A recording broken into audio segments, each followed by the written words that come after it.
माझे रसिक मित्र आणि मैत्रिणींनो, सर्वांना माझा नमस्कार। तर आपण मागच्या व्हिडिओमध्ये कर्म फिलॉसॉफी, कर्म सिद्धांत किंवा लॉ ऑफ कर्मास याबद्दल चर्चा केली। तर कर्माची गुह्यगती बघत असताना तेच आज आपण कर्म सिद्धांत काय आहे याच्यावर थोडासा प्रकाश टाकूयात। तर आपण नेहमी व्याकरणातही बघतो कर्म म्हणजे काय, तर कोणतीही कृती किंवा क्रिया करणे, ॲक्शन, दॅट इज कर्म, वर्क। मग कार्य करण्याची प्रक्रिया म्हणजेच कर्म। आपल्या स्वतःच्या किंवा दुसऱ्याच्या विचारांच्या आधारे कार्य करीत असते ते कर्म। सर्व कर्मांचे मूळ हे विचारातच असते, म्हणून विचारांच्या प्रकारानुसार कर्माचे भवितव्य किंवा गुण ठरत असतात। कारण की आपण जसा विचार असू, जसे विचार आपल्या डोक्यात असतात त्यानुसार ते तसे कर्म घडत असते। त्याच्यामुळे आपण असे म्हणत असतो की पॉझिटिव्ह थिंकिंग, सकारात्मक विचार असायला हवे, त्यामुळे आपले कर्म हे सकारात्मक आणि चांगले घडतील। प्रत्येक कार्याच्या परिणामामध्ये एक कारण असते। आपल्याला तत्वज्ञानाचा हा सिद्धांत अगदी तोंडपाठ आहे। जिथे कारण आहे म्हणजे जिथे कर्म घडलेला आहे तिथे कारण असतेच। जिथे धूर दिसत आहे म्हणजे तिथे अग्नी हा नक्की असणारच। म्हणजे प्रत्येक कार्याच्या परिणामात म्हणजे कार्य असं घडलेलं आहे, चांगलं आहे, वाईट आहे, त्याच्या मागे नक्कीच त्यानुसार, त्या परिणामानुसार, त्या फळानुसार कार्याच्या काहीतरी कारण घडलेलं असतंच। त्याशिवाय ते कार्य घडलेलंच नाहीये। म्हणजेच आपला जगमान्य असा रूल, जसे कर्म तसे फळ। फिजिक्समध्ये न्यूटनचा थर्ड लॉ हा सुद्धा जगमान्य, सर्वांना मान्य असलेला आहे।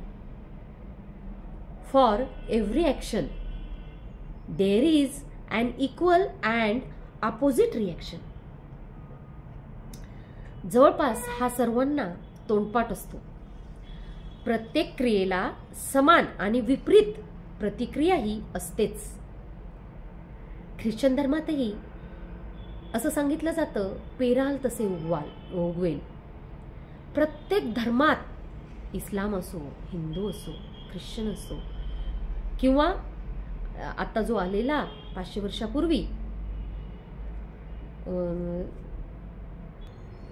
शीख धर्म असो, सर्वांमध्ये सर्व धर्माचं सार हेच आहे, पेराल तसे उगवेल, जैसी करणी वैसी भरणी।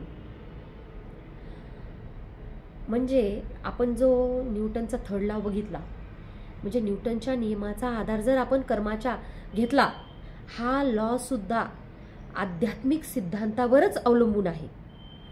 म्हणजे शेवटी सायन्स कशावर अवलंबून आहे? अध्यात्मावर।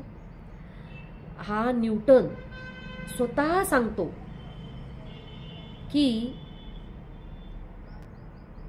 कर्माचे फळ हे मिळते ते त्याने केलेल्या परिणामानुसारच, त्यांनी केलेल्या कार्यानुसारच।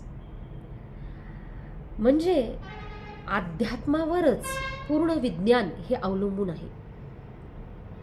पण आज आपण बऱ्याच जणांना जे आध्यात्मिक आहेत त्या लोकांना जनरली चुकीचं समजलं जातं, किंवा हे खूप जुन्या विचाराचे आहे असे समजलं जातं। परंतु सायन्स हे वास्तविकरित्या खरं तर अध्यात्मातूनच निर्माण झालेलं आहे। स्वतः आईन्स्टाईन जेने E=mc² इतका महत्त्वाचा ऊर्जेचा सिद्धांत सांगितला की ऊर्जा ही कधीच नष्ट पावत नाही, फक्त एका यातनं दुसऱ्या रूपमध्ये तो रूपांतरित होत असते, ती कधीच नष्ट होत नाही। E=mc² सांगणारा एवढा जगमान्य आईन्स्टाईन हा सुद्धा म्हणतो की विज्ञान हे अध्यात्माचं एक छोटंसं मूल आहे. वास्तविक पाहता प्रत्येक भौतिक नियमांचे मूळ हे अध्यात्मातच लपलेलं आहे.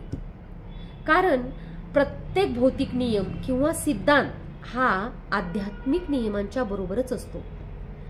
याचाच अर्थ विज्ञानाचा पाया आध्यात्मिक मौनातून प्रकट होतो.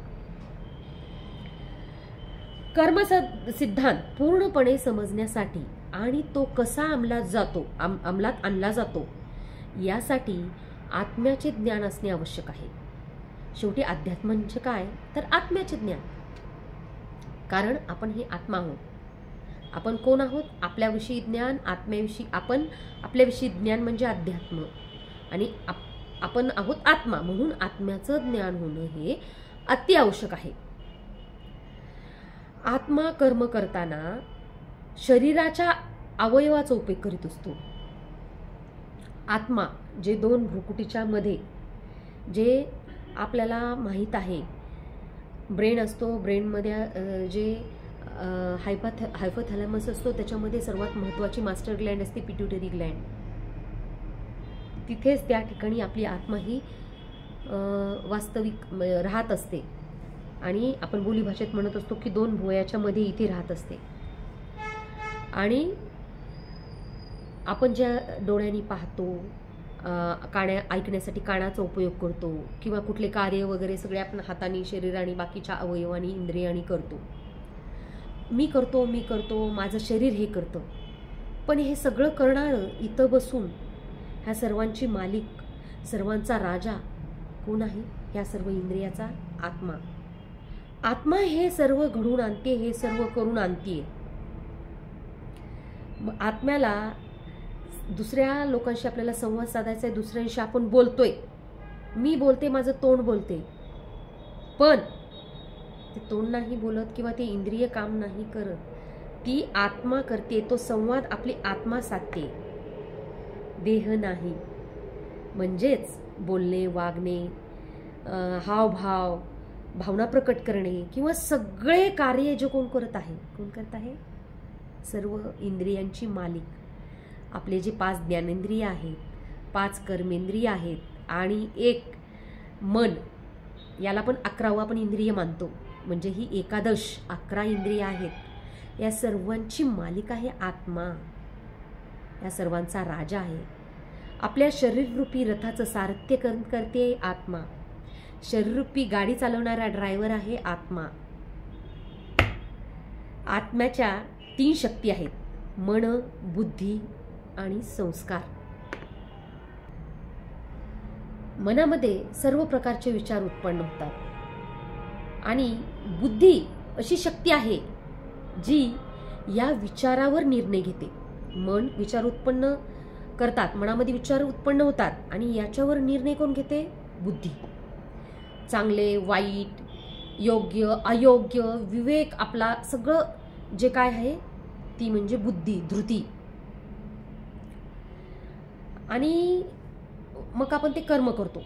बुद्धीने एकदा निर्णय घेतला, एकदा विचार उत्पन्न झाले, बुद्धी त्याच्यावर म्हणजे निर्णय घेते, चांगलं वाईट जे काय असेल ते, आणि मग त्यानुसार आपण कर्म करतो आणि मग ते आपले असे संस्कार बनतात आणि वारंवार आपण ते कर्म करत जातो. मग यातून आपले ते बनले. एकदा आपलं कर्म बनलं, मनामध्ये विचार आला, मला असे करायचे, मग बुद्धीने निर्णय सांगितला, ओके कर, आणि मग आपण ते कर्म केले. मग हे कर्म आपण वारंवार करतोय, मग हा बनला मग आपला संस्कार. मग अशा पद्धतीने आपले संस्कार बनत जातात, चांगले वाईट जे असेल ते. अनेक जन्माचं संचित कर्म हे आपल्या आत्मामध्ये असतं. हे आपले रेग्युलर जे आपण सगळे कोणतेही छोटे मोठे सगळे जे काही कर्म करत असतो ते आत्म्यामध्ये संचित होत जातात. आणि आपल्याला माहित आहे आत्मा ही मरत नाही, त्याचा विनाश होत नाही. भगवद्गीतेमधला चॅप्टर 2 मधला 23वा श्लोक आहे. नैनं छिंदन्ति शस्त्राणि नैनं दहति पावका न चैनं क्लेदयांत्यापो न शोषयन्ति मारुतः. नैनम छिंदंती शस्त्राणी, म्हणजे आत्म्याला शस्त्र कापू शकत नाही. नैनन दहती पावकहा, कुठलाही अग्नी आत्म्याला जाळू शकत नाही. न चैनम क्लेदयांत्यापो, कुठलंही जल आत्म्याला बुडवू शकत नाही. न शोषयंती मारुतः, कुठलाच वायू आत्म्याला सुकवू शकत नाही. म्हणजे जेव्हा आपला शरीर सुटतं आणि त्याचा आपण जेव्हा शरीराला आपण कुठल्या ना कुठल्या पद्धतीने त्याची विल्हेवाट लावतो, कधी जाळतो, कधी त्याला मातीमध्ये म्हणजे पुरतो, किंवा ज्या पद्धतीने असेल त्याला आजकाल आपण इलेक्ट्रॉनिक पद्धतीने पण त्याची हे करतो, विल्हेवाट लावतो, किंवा कोणी डोनेट करतं वगैरे. फक्त शरीराचा आपण तो निर्णय घेतलेला आहे. आत्म्याचं काय? आपण आत्ता जो श्लोक बघितला त्यानुसार आत्मा ही कधीही विनाश पावत नाही. फक्त या जन्मातून पुढच्या जन्मात आपण जसं एक वस्त्र सोडून दुसरं वस्त्र धारण करतो त्या पद्धतीने या जन्मातलं शरीर सोडून हे शरीर रूपी वस्त्र सोडते आणि दुसऱ्या जन्मात दुसरं शरीर घेऊन ते वस्त्र धारण करून त्याचा पाठ प्ले करते. मग ते शरीर संपलंय पण आत्मा तीच आहे. म्हणजे असे कितीतरी जन्म आपण घेतलेले असतात आणि आपण लोकांना भीती दाखवण्यासाठी म्हटलेलं आहे की आपण या किड्यांच्या, मकोड्यांच्या, कीटकांच्या किंवा कुठल्या प्राण्यांच्या कशाच्याही जन्माला जातो. पण ॲक्च्युअलमध्ये ते होत नाही. मनुष्य हा मनुष्याच जन्माला येतो. आपण बोलता बोलता म्हणतो की 84 लक्ष योनीनंतर माझा मनुष्य जन्म भेटलाय. नाही, आपलं एम आहे की मला 84 लक्ष 84 जन्म मिळावे. माझं लक्ष आहे की 84 जन्म माझं मिळावे, 84 लक्ष योनी नव्हे. मग असं जर असेल तर पुन्हा आपणच काय म्हणतो, कोणी जर आपलं मोठा व्यक्ती वारलेला आहे, एक्सपायर झालेला आहे आणि कुठला लगेच मूल जन्माला आलं आहे, हा माझा आजोबा किंवा ही आजी जन्माला आली आहे. मग 84 लक्ष योनी नंतर जन्माला येणार होता तर याच पुढच्या जन्मात तो कसा आला? तर तेच खरं आहे. फक्त भीती दाखवण्यासाठी आपण प्राणी, पशु, कीटक वगैरे यांच्या जन्माला जातो असं म्हटलेलं आहे. मनुष्य हा मनुष्याच जन्माला जातो, प्राणी प्राण्याच्याच जन्माला जात असतो. मात्र जेव्हा आपण मनुष्य जन्माला जातो तेव्हा ह्या आत्मामध्ये जे संचित कर्म आहे जन्मजन्मीचे ते कर्म मात्र घेऊन जातो. तर मग आता आपण बघू की कर्माचे प्रकार किती. तर कर्म हे 3 प्रकारचे असतात. सकारात्मक कर्म किंवा चांगले कर्म यालाच सुकर्म असे म्हणतात किंवा पुण्यकर्म असे म्हणतात, ज्यामुळे आत्म्याला प्राप्ती होते किंवा लाभ होतो. दुसऱ्या प्रकारच्या कर्माला आपण नकारात्मक किंवा विकर्म असे म्हणतो. अशा प्रकारचे कर्म आत्म्याला अशांती किंवा दुःख देतात. आणि तिसऱ्या प्रकारचे कर्म म्हणजे अकर्म. तर मित्रांनो, याचा कर्माच्या प्रकाराचे विश्लेषण आपण पुढील भागामध्ये बघूया.